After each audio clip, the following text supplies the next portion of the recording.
Are you Matthew Aldridge? I'm the attorney of fact for Matthew Aldridge. You were what? The attorney of fact. Attorney what? Of fact. Attorney of fact. And what does that mean? You know, his authorization to do legal representation. Are you a licensed attorney? No, I'm simply an attorney of fact. Okay. And does that mean you have a power of attorney? What is your name?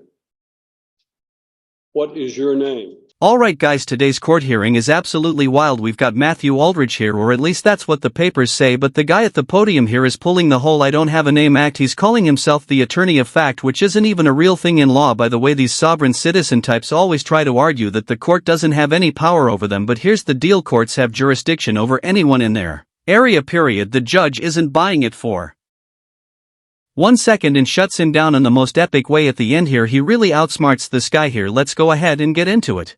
My name? Yes, sir. I don't have. You don't have a name? Pardon? I'm the attorney of fact for the respondent mayor. Well, let me explain to you. Only an attorney at law can stand in court and represent a criminal defendant. And to do so otherwise violates the criminal law statutes of the state of Tennessee and could land someone who attempts to represent themselves as an attorney at law in serious trouble. I understand what you're saying. I understand you're saying an attorney in fact. And what I want you to understand is that if you have a power of attorney, then you need to demonstrate that power of attorney. Do you have a legal document called a power of attorney? No, I do not at this time. Okay. Then you don't have any authority to act on behalf of Matthew Aldridge in this court. You have no legal authority, nor do you have any authority through a legal document to represent or to act on behalf of Matthew Aldridge. Why don't we court just let me file this document? Show it to the bailiff and he'll show it to me. Have a copy of it. Oh, apparently there's a copy here. I mean, it's one thing here the guy is claiming to be an attorney of fact, and to back it up he literally just handed the judge some paper, and I know you guys didn't get to see it because it was kind of a slow part here, but the paper basically quoted a made-up law that supposedly gives him the right to represent the person Matthew Aldridge, and for those wondering, real attorneys have to be licensed by the state and follow actual legal procedures. None of this DIY kind of honest single piece of paper legal fantasy stuff here. You know, sovereign citizens like this guy love to argue about jurisdiction as if declaring themselves above the law actually works, and spoiler, it doesn't. The courts rely on well-established laws, not imaginary ones, and the judge here is not here to entertain this nonsense. Honestly, is this whole sovereign citizen thing becoming more popular, or am I just unlucky enough to keep stumbling across these bizarre cases? Let me know in the comments. All right. Well, I find that Matthew Neal Aldridge has failed to appear personally in this court for the plea day on his case, which is set for trial tomorrow. And as a result, you have no standing, sir, under what I know what you're trying to do is to try to use the sovereign citizen approach to this situation. And I'm simply telling you that you do not have the right to represent Matthew Neal Aldridge. If you are in fact Matthew Neal Aldridge, then you need to say so and stop this nonsense, because what you're attempting to do has no legal effect. You cannot challenge the criminal law or the jurisdiction of this court by simply filing some legal mumbo jumbo having to do with civil litigation. That has civil litigation in it. It is not a criminal case that you have cited. So it has no effect on this court regarding the criminal statutes of this court.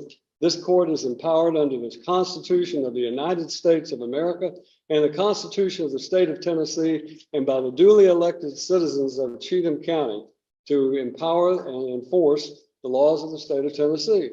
And that is what I'm going to do regarding Matthew Lynn Aldridge.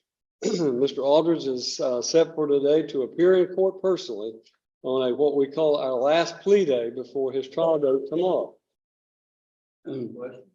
Is that an Article 3 trial? To what? Will that be an Article 3 trial? A trial by jury with jury? It would be a trial by jury. Certainly it would be. But I don't know who you are. And I don't think you have any authority if you are not Matthew Lynn Aldridge to appear before this court. And you're wasting valuable time to all of these other citizens who are here today. So when I'm talking, you stop talking. No, you will when I'm finished talking. You are wasting the court's time by doing this, and I'm just simply instructing you that if you are in fact Matthew Lynn Aldridge, then this is your last day to settle your case. The trial date is set for tomorrow, and unfortunately, it will not go forward because of the fact that I have a conflict and I have to be in Stewart County on a civil matter. So we're going to assign a new trial date for Matthew Lynn Aldridge. All right. To Matthew Aldridge and the individual standing before me whose name must not be uttered.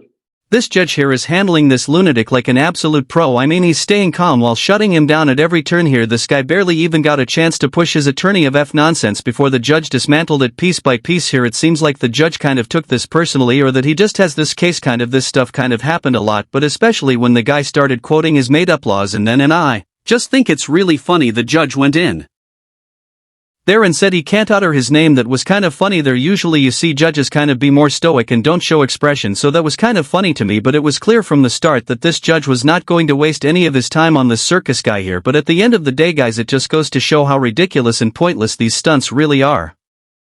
Then we will set a July 15th trial date for Mr. Aldridge. Whatever this document is that you have filed is in fact invalid because it does not cite any valid criminal statute, and therefore I'm denying whatever that might be in the way of a motion. The trial date will be July 15th. The last day for Mr. Aldridge to enter a plea or go to trial will be July the 8th. July the 8th. Now, we're going to give you a card. If you are in fact Matthew Aldridge and you're just playing games with the court regarding this nonsense that you filed, then you may get this card and you may go on about your business. If you are not Matthew Aldridge, then I would suggest to you, you relay to Mr. Aldridge that he must appear on July the 8th, or a bond revocation will take place, and his case will be will take place with him in jail, incarcerated on the 15th.